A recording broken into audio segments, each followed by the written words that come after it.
법정 휴일에 대해서 좀 더 자세히 살펴보도록 하겠습니다. 자, 먼저 주유입니다. 주유 중요하죠. 일주일에 하루는 그래도 쉬어야죠. 예, 쉬어야죠. 쉬어야 됩니다, 여러분. 자, 일주일에 평균 1회 이상에, 여기도 이상이에요. 더 주는 건 상관없어요. 근데 못 봤어요. 주유를 일주일에 이틀 이상 주고 이런 회사는 못 본 것 같은데요. 유급 휴일을 주어야 한다 돼 있고요. 이때 일주일은 뭐냐? 자, 고용노동부 행정에서 보면은 7일간을 의미한다. 7일간. 7일간의 의미는 주일부터 계산해서 7일간. 그러니까 뭐 일요일부터 토요일, 일요일이 주유라 그러면 이런 식으로. 아니면 일정한 요일을 시작점으로 해서 7일간, 뭐 수요일부터 화요일까지 이런 식으로 사업장 형편에 맞게 정해서 운영할 수 있다라는 거고요. 취업규칙 등에서 정함이 없으면 개별 근로자에 대해서 근로계약을 체결한 날로부터 계산할 수도 있습니다. 뭐 그렇게 중요한 건 아니라 넘어가도록 할게요. 그리고 이제 1회의 유급 휴일을 줘야 된다는 건데 1회의 일은 이게 날일자거든요. 0시부터 24시까지의 역일. 그러니까 하루를 온전히 이렇게 쉬게 해야 된다. 교대제 같은 경우는요. 뭐 이게 딱 여기 시간 안에 안 맞아 들을 수도 있잖아요. 그러면 계속 24시간 이거를 충족하면은 유급 휴일을 준 걸로 보겠다. 간주 봐주겠다라는 거고요. 자, 적용제외 아까 63조 얘기 전 시간에 얘기했었는데 뭐 이런 업종이요. 농림, 수산, 축산업. 다음에 노동부 장관의 승인을 받는 감당 근로자, 감시 단속적 근로자. 자, 근로자를 지휘 감독하며 출퇴근 구속을 적게 받는 관리 감독자. 뭐 이런 경우들은 적용 제외예요. 휴일 규정이 적용이 안 돼요. 예를 들면은 뭐 농사철이야. 막 모내기를 막 해야 되는 때야. 근데 오늘 주유라서 쉬고 뭐라서 쉬고 이게 안 되는 뭐 농번기가 있는 그런 업종이잖아요. 그래서 휴일에 대한 적용 제외 규정이 있거든요. 그래서 63조 근로자 확인하시고요. 그리고 주유 자체가 주 소정 15시간 이상이어야지 적용이 되잖아요. 그러니까 반대 해석하면은 주 소정 15시간이 안 된다, 미만이 된다 그러면 적용 제외가 되겠죠. 이렇게 되고요. 자, 그리고 소정 근로일을 개근한 자한테만 이게 주유가 부여가 되거든요. 소정 근로일은 뭐냐? 소정이란 말 우리 알잖아요. 뭐뭐 하기로 정한. 그러니까 출근 의무가 애당초 있는 소정 근로일을 기준으로 출근율을 따진다는 거죠. 그러니까 휴일은 빠지겠죠. 휴일. 왜? 이건 소정 근로일이 아니기 때문에. 어떤 의미의 형태든 약정이든 법정이든 휴일은 소정 근로일이 아니기 때문에 빠지고요. 특정 예간, 예를 들면 사용자의 귀책 사유로 인한 휴업 기간, 일을 할 수가 없으니까 소정이 안 되죠. 적법 쟁의 기간, 육아휴직 기간도 아예 소정 자체에서 빠져요. 예, 빠지고요. 그리고 이제 소정으로는 보는데 출근한 걸로 봐주는 것들도 있거든요. 업무상 재해로 인한 휴업 기간, 출산 전후 기간, 뭐 이런 거, 연차 휴가. 원래는 연차 휴가는 뭐예요? 소정 근로일인데 휴가 자체가 이 소정 근로 의무를 면제해 준 거잖아요. 그러니까 연차 휴가는 여기 들어가요. 그래서 이 두 번째하고 세 번째하고 조금 다르죠. 이거는 일단 근로일에는 포함시키고 출근한 것으로 봐서 보게해서 근로자한테 손해가는 게 없게 한다. 뭐 결론적으로는 거의 비슷하지만 그래도 조금 다르니까 구분해서 봐주시고요. 단시간 근로자 주유는 어떻게 계산할까요? 단시간 근로자 일단 개념부터 좀 봐야 될 것 같은데요. 단시간 근로자는 자, 일주간에 여기도 소정이에요. 소정 근로 시간이 당해 사업장의 동정 업무에 종사하는 자, 이름 뭐라 그래야 돼 있어요? 통상 근로자. 이 통상 근로자의 일주 소정보다 짧은 뭐 몇 시간 짧아야 된다 이런 말이 있어요. 그러니까 통상 근로자가 일주 40시간 일을 하는데 39시간 일해도 예, 단시간 근로자예요. 그러니까 1시간이라도 짧으면 다 단시간 근로자가 된다는 거고 개념 좀 기억해 주시고요. 단시간 근로자 주유 시간은 어떻게 계산하느냐? 통상 근로자의 근로 시간을 기준으로 산정한 비례식 세우면 돼요. 그래서 단시간 근로자의 주유 시간은 통상 근로자의 4주 소정 근로일수를 단시간 근로자 4주 소정 근로 시간으로 나누고 시급을 곱하면 돼요. 그러니까 이게 뭐 말이 어렵지만은 40시간 일할 때 주유가 8시간이잖아요. 그 20시간 단시간 근로자는 주유 몇 시간 줘야 되냐? 여러분도 계산할 수 있어요. 다 하실 수 있죠. 중2 땐가 나오잖아요. 내변의 합은 외변의 합보다 같다. 그러면 40x는 826.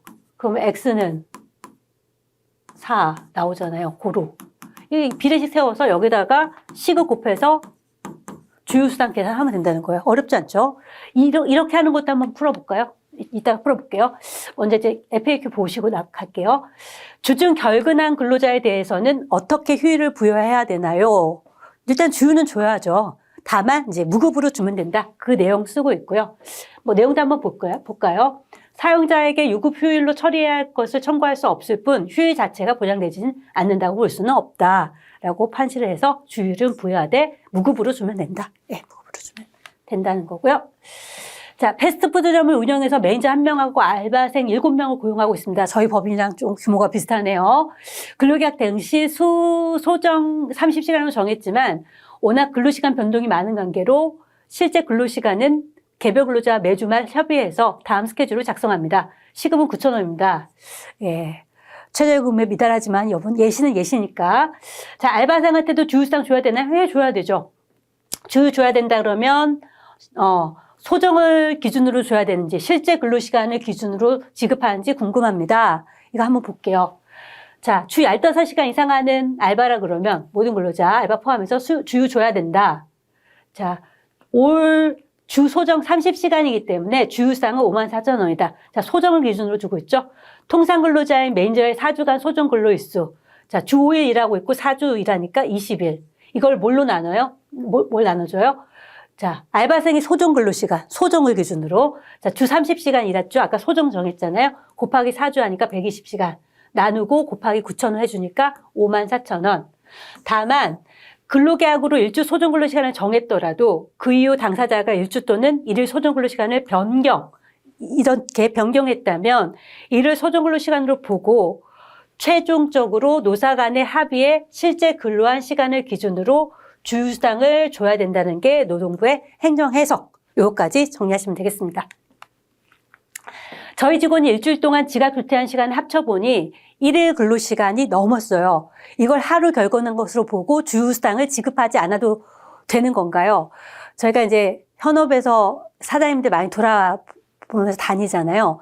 사장님들이 제일 좋아하는 직원이 누구일 것 같으세요? 예, 막 스카이 나오고 똑똑하고 뭐 일 잘하고 똑똑한 직원 좋죠. 그렇지만 기본적으로 모든 대표님들의 원업인은 근태가 좋은 직원인 것 같아요. 그래서 이런 거 넣어달라는 분들이 실제로 있어요. 그러니까 뭐 3번 지각하면 뭐 3아웃 막 이런 거 넣어주세요. 막 이렇게 뭐 이거를 사기에 넣어주기를 진짜 바라시는 분들이 계시다니까요. 근데 저희는 이제 안 된다는 거 아니까 잘 설명을 드리죠. 안 돼요, 여러분. 자, 볼게요. 일단 뭐 일주일 개근하면 1일 유급휴가 줘야 된다. 주에 대한 내용. 이때 개근이라는 것은 소정 근로일에 결근하지 않았다는 것을 의미한다. 그래서 지각하고 조각 이게 아니라는 거예요. 개근의 반대말이 지각, 개근의 반대말이 조퇴가 아니잖아요. 그러니까 이 지각 조퇴했다고 결근이니까 너 아웃이야 이거 하면 안 된다고요. 그래서 결근하지 않았다면 주휴를 유급으로 부여하셔야 되고 결근했다면 주휴 자체는 부여 안 돼. 아까 봤던 거 무급으로 줘야 된다. 물론 지각이 너무 많아. 이 사람이 일주일 동안 지각한 걸 쫙 합쳐보니까 8시간이나 돼. 여러분, 이 정도면 이제 안 되는 거 아닙니까? 저도 이제 사용자라서 약간 꼰대 마인드가 있는지 모르겠지만, 와, 근태가 이렇게 불안한데 어떻게 같이 일을 하죠? 저는 잘 모르겠습니다. 여기까지만. 이거를 임금에서 공제하는 건 괜찮아요. 무노동 무임금이니까. 이만큼 일을 안 했잖아요. 요거는 괜찮아요. 근데 뭐, 지각 3번 했다고 아까 얘기한 것처럼 한 번 결석으로 친다. 이거는 안 돼요. 물론 이건 하루 결석으로 칠 수 있겠네요. 그치만 뭐, 하여튼 안 됩니다. 안 되고요. 그리고 이제 결석이라는 게 무서운 게 지금 개근을 해야지 유급주휴가 있기 때문에 하루 결석을 해버리잖아요. 그럼 그 주에 주휴도 날아가는 거예요. 그러니까 월급에서 이틀치가 공제가 되는 거예요. 이틀치가. 굉장히 근로자 입장에서는 큰 거 아니에요? 30일 중에서 이틀치가 날아가면 이렇게 굉장히 크잖아요. 그래서 항상 근태는 중요한 거다. 예. 사용자적인 마인드로 이렇게 좀 마무리하고 넘어갈게요. 자, 근로자의 날입니다. 근로자의 날은 제목 위주로 빠르게 정리를 하면 될 것 같아요. 5월 1일, 빨간 날 아니어도 쉬는 그날, 메이데이라고 하는 그날입니다. 자, 유급휴일로 한다. 근로자의 날. 유급휴일이다. 법정 휴일이다. 그날엔 그냥 근로제공 없더라도 임금을 주자고 만든 날이니까 유급휴일이다. 이렇게 보시고요. 근로자의 날에 근데 근로를 했어요. 그럼 어떻게 해야 돼요? 휴일수당을 주거나 보상휴가제를 실시할 수 있다. 먼저 일을 한 경우 한번 생각해 볼까요? 근로자의 날은 일을 안 해도 100% 줘야 돼요. 근데 나와서 일을 했어요, 100%. 그리고 근로자의 날 자체가 휴일이잖아요. 법정휴일. 그러니까 휴일수당 50%를 줘야 돼요. 그래서 250%를 줘야 돼요. 근데 일을 하다가 보니까 8시간 넘게 일을 하고 있어요. 그러면 300% 구간. 또 하다 보니까 밤 10시가 넘어서도 일을 해야 돼요. 350% 구간까지도 나올 수 있어요. 근로자의 날이고요. 그리고 이제 이렇게 뭐 수당을 주는 것들이 너무 부담스럽다. 그러면 이제 우리가 다음에 언제선가 한번 정리를 할 텐데 보상휴가제를 통해서 이거를 커버할 수도 있어요. 보상휴가제를 통해서 수당을 안 주고 이렇게도 할 수 있다는 거 정도만 여기서는 알고 넘어갈게요. 다음에 근로자의 날은 휴일 대체는 안 된다. 휴일 대체도 저희가 이제 곧 다음 시간에 정리를 할 텐데 기왕지사 딱 날짜까지 특정해서 5월 1일을 휴일로 정해놨는데 그걸 또 다른 날로 이렇게 대체해서 휴일 대체를 한다고? 이건 뭐 약간 넌센스 아니냐? 약간 이런 개념으로 이해해 주시면 될 것 같습니다. 자, 감시단속도 근로자한테 어떻게 적용하냐? 일단 감시단속도 근로자한테도 근로자의 날은 보장된다. 이게 기본, 기본 뭐 같은 내용이니까 보시고요. 감시단속도 근로자에게는 보상휴가제는 적용이 안 돼요. 하지만 당사자 합의로 실시는 가능하다. 이것도 그냥 이대로 그냥 이해해 주시면 될 것 같은데요. 보상휴가제 적용되지 않지만, 왜냐하면 법조문에서 제외를 하고 있었어요. 제외하고 있어서, 하지만 당사자 합의로 도입해서 운영할 수는 있다라는 거 정도. 자, 이제 관공서 공휴일, 우리 주휴일 받고, 근로자의 날 받고, 법정휴일 중에서 마지막, 세 번째, 3종 세트의 마지막을 대미를 장식할 관공서 공휴일 한번 볼게요. 정부가 대체 공휴일 지정하면 모든 회사는 다 쉬어야 할까? 요거에 대한 답을 찾아가는 거예요. 일단 관공서 공휴일 개념부터 할게요. 개념, 관공서가 쉬는 날, 빨간 날이에요. 여러분, 여기 공무원분들 계세요? 여러분들이 쉬는 날이 관공서 공휴일이에요. 예를 들면 제가 다녔던 한전 관공서인가요? 아니죠. 한전은 그냥 공공기관이에요. 공적인 일을 그냥 하는 기능을 가진 기관인 거지 관공서는 아니에요. 우리가 말하는 관공서는 동사무소, 뭐 경찰서, 소방서 이런데 공무원들이 쉬는 날이 원래 관공서 공휴일이에요.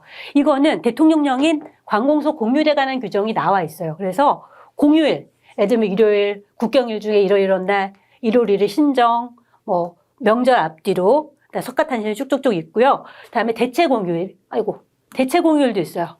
대체 공휴일. 공휴일과 대체 공휴일이 관공서의 휴일에 관한 규정이라는 대통령령에서 규정하고 있는 관공서가 쉬는 날이에요. 뭐 여기서 지금 국경일에 관해서 나왔는데 국경일에 관한 법률도 참고적으로 알아놓으실까요? 5개 있네요. 5개. 5개 있고요. 자, 근로기준법 55조가 주 52시간제 관련해서 도입되던 그 2018년도에 법이 개정됐어요. 원래는 대통령령으로 정한 휴일이 이게 뭐예요? 대통령령으로 정한 이거 관공서 공휴일에 관한 규정. 이게 대통령령이거든요. 이 영으로 정하는 휴일을 유급으로 보장해야 한다. 그리고 근로자 대표하고 서면 합의를 하면 특정한 근로일로 대체할 수 있다. 이게 2018년 3월 20일 새벽 2시 반인가 국회를 통과한 거예요. 그리고 이제 여기도 굉장히 합리적이죠. 회사 규모에 따라 이렇게 순차적으로 시간표를 주고 있어요. 순차적으로. 어쨌든 저는 주 52시간 베이스로 맞춰진 것보다 이때 이게 일반 회사에는 더 임팩트가 컸다고 봐요. 왜냐하면 예전에는 관공서 공휴일은 민간 기업이 쉬는 날이 아니었어요. 그래서 뭐를 할 수 있었어요? 사업자 입장에서 연차가 너무 많잖아요. 지금 여러분 1, 2년차 합쳐서 연차 몇 개요? 26개예요. 주는 입장에서는 너무 많은데 라고 고민하지만 쓰는 입장에서는 없어서 못 써. 약간 물론 온도차가 있긴 하지만 여러분 너무 연차가 많기 때문에 연차를 이 관공서의 공휴일로 대체를 할 수 있었어요. 가령 이런 거예요. 구정에 쉬는 거를 구정 앞뒤에 쉬는 날 여름휴가 여름휴가 말고 구정에 쉬는 거 이런 것들을 빨간 날 쉬는 거를 연차 쓰는 걸로 대체할게. 일괄해서 서면 합의 받아서 이걸 할 수가 있었는데 이제는 그 서면 합의로 대체를 못하죠. 왜? 이것도 원래 쉬는 날이니까. 연차도 원래 쉬는 날, 휴가 줘야 되는 거, 그다음에 이것도 원래 쉬는 날이 되니까 연차로 대체를 못하는 거예요. 그래서 법정 공휴일은 법정 공휴일대로 연차는 연차대로. 연차가 2년차부터 15개, 16 이렇게 가잖아요. 17 이렇게 가잖아요. 빨간 날도 이제 휴일이 중복기 되면은 하나만 휴일로 치니까 작게는 14개, 15개부터 17개 막 이렇게까지 가거든요. 해마다 달라요, 개수가. 그러니까 이제 이게 저는 기업의 입장에서는 더 부담되는 어떤 법 개정이 아니었나라 생각을 하거든요. 어쨌든 이렇게 보시고요. 관공서 공휴일에 관한 규정도 한번 볼까요? 언제 보시겠어요? 자, 공휴일 한번 볼게요. 아까 쭉 보셨던 내용도 쭉 나오죠? 나오고, 기타 정부에서 정하는 수시 지정한 날은 뭐예요? 이거를 다른 말로 임시 공휴일. 예를 들면 우리 코로나 때 소비 진작한다고 뭐 8월 15일 날 뭐 금요일이었고 월요일이었고 이러면은 뭐 월요일을 뭐 더 쉬게 하고 뭐 이런 거 기억나세요? 하루를 뭐 뉴스에서 나와가지고 하루 더 쉬게 하고 이게 임시 공휴일이에요. 예. 나라에서 그냥 지정해서 쉬게 하는 날. 빨간 날 아닌데. 이거고, 이게 공휴일에 대한 규정이고요. 대체 공휴일은요, 이것도 조문이 쭉 있는데, 예를 들면 이런 거예요. 대체 공휴일, 뭐 설이 있다, 추석이 있다. 뭐 예를 들면 결혼하신 분들 같은 경우는 양가를 가야 되는데 한쪽은 충청도에 있고 한쪽은 강원도에 있다. 양쪽도 다 가려면은 3일로도 빠듯하잖아요. 근데 만약에 뭐 추석 전날이 만약에 일요일이다. 그러면 진짜 더 빠듯하잖아요. 그러니까 이거 안 된다고요. 일요일하고 그 3일 쉬어야 되는 날이 겹치면 다른 날로 이렇게 휴일을 옮겨서 온전하게 그 3일만큼은 쉴 수 있게 하는 거. 공휴일 중에 킹 오브 킹은 뭔지 아세요, 여러분? 어린이날이에요. 어린이날은 일요일이 아니라 토요일하고도 겹치면 안 돼요. 예를 들면 뭐 저희 집은 서울이니까요. 여기서 만약에 에버랜드로 간다. 이제 에버랜드 갈 애들은 없죠. 너무 다 애들이 커버를 했으니까. 근데 만약에 토요일 날 안 그래도 올림픽대로 막히고 경부가 막힌데 뭐 그날이 토요일이자 어린이날이다. 그럼 어떻게 되겠어요? 에버랜드 가다 끝나겠죠. 그래서 추석이랑 설은 일요일 날하고 겹쳤을 때만 대체휴일을 가거든요. 근데 어린이날은 일요일 날하고도 겹쳐도 안 되고요. 토요일하고 겹쳐도 안 돼요. 그래서 공휴일 중에 킹 오브 킹은 뭐다? 어린이날이다. 뭐 이것도 상식적으로 알아두시면 좋겠어요. 그래서 뭐 여러분들이 대체 공휴일 잘 안 세셔도 달력에서 알아서 빨간 표시 해가지고 잘 나오지만 이런 원리에 의해서 이렇게 대체 공휴일이 정해지는구나 정도. 앞에 여기 규정도 보셨고 시간 날 때 한번 맞춰가면서 보시고요. 이 정도 보시면 될 것 같습니다. 자, 대체 공휴일 아까 얘기했던 거고요. 공휴일이든 뭐 대체 공휴일이든 모든 유급 휴일이다. 이 정도 제목 정도만 보시면 될 것 같아요. 그리고 유급 휴일이 중복된다. 그러면 원칙적으로 하나의 휴일로 결정을 본다. 예를 들면 일요일인데 일요일이자 뭐 여기 개천절이다. 겹친다 그러면 이틀 쉬지 않잖아요. 하나로 보잖아요. 그 얘기예요. 말은 어렵지만 하나의 휴일만 유급으로 인정이 된다는 거고요. 자, 비번일이나 무급 휴무일이 겹치는 공휴일이나 대체 공휴일은 무급이 원칙이다. 이것도 잘 기억을 해두세요. 자, 공휴일 또는 대체 공휴일이 근로가 예정되어 있지 않은 비번일이나 무급 휴무일과 겹치는 경우 이날에 대하여 유급 휴일로 보장한다는 노사간 특약이나 관행이 인정되지 않는 이상, 이런 예외적인 경우가 아닌 이상 별도의 유급 휴일 수당을 지급할 의무는 없음이라는 노동부 행정해석도 기억해 주시면 좋겠습니다. 자, 자주 하는 질문 볼게요. 근로 제공 의무가 없는 날, 뭐 아까 봤던 거죠. 무급인 휴무일, 비번일 이런 것들이 공휴일하고 겹친다. 해당 일을 유급일로 처리해야 하는지. 근데 아까 이제 답을 아셨죠? 예, 문제 해석상 보시면 좋을 것 같습니다. 자, 먼저 관공서 공휴일을 근로기준법상 유급휴일로 보장한 법 개정 취지는 뭐예요? 공무원들은 쉬는데 이들은 안 쉬니까 좀 그렇다. 자, 공무원과 일반 근로자가 공평하게 휴식을 취할 수 있도록 하기 위한 것으로서, 자, 근로자가 관공서 공휴일에 휴식을 취하더라도 임금이 삭감이 없도록 해서 온전히 휴식을 보장하기 위해서 유급으로 정한 거다. 법 취지가 이렇다. 만약 휴무일과 같이 애초부터 근로 제공이 예정되어 있지 않은 날이 관공서 공휴일과 겹칠 경우에 추가 휴일 수당을 지급해야 한다고 해석할 경우 이런 개정 취지를 넘어서 근로자가 실질적으로 노리는 휴일 수는 동일함에도 기업의 추가적인 비용 부담이 강제되는 불합리한 결과가 발생할 수 있다. 그래서 이거를 아까 앞에서 보신 것처럼 휴일 수당을 추가로 지급할 의무는 없다라고 해석을 합니다. 이렇게 법정 휴일 3종 세트에 대해서 모두 살펴보셨습니다. 이번 시간 이렇게 마무리하고 다음 시간으로 넘어가도록 할게요. 고생하셨습니다.